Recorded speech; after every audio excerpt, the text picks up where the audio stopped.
بسم اللہ الرحمن الرحیم۔ اعوذ باللہ من الشیطان الرجیم، بسم اللہ الرحمن الرحیم۔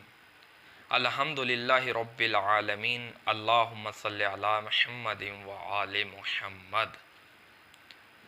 24 ذی الحج کا دن یہ بہت ہی بابرکت اور فضیلت والا دن ہے۔ مشہور روایت کے مطابق یہی وہ دن ہے جس دن پیغمبر اسلام اور ان کی اہل بیت علیہم السلام کا اہل نجران سے مباہلہ ہوا، اور ایک روایت کے مطابق 24 ذی الحج ہی وہ دن ہے جس دن مولا علی علیہ السلام نے نماز کی حالت میں سائل کو اپنی انگوٹھی عطا کی۔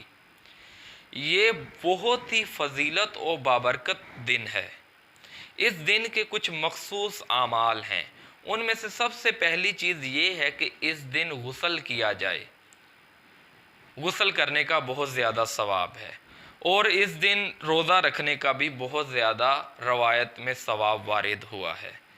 اور تیسرے نمبر پہ وہ جو چیز آتی ہے وہ یہ کہ 2 رکعت نماز پڑھنی ہے آپ نے۔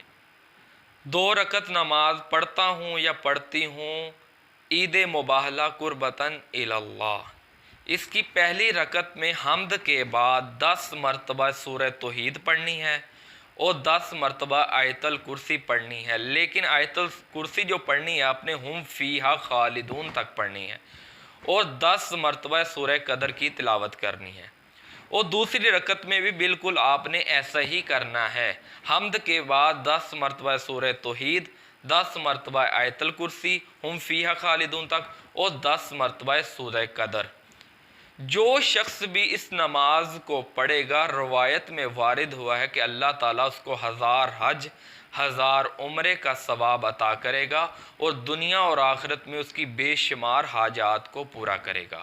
آخر میں دعا گو ہے کہ پروردگار ہم سب کو یہ عمل کرنے کی توفیق عطا فرمائے۔ والسلام علیکم۔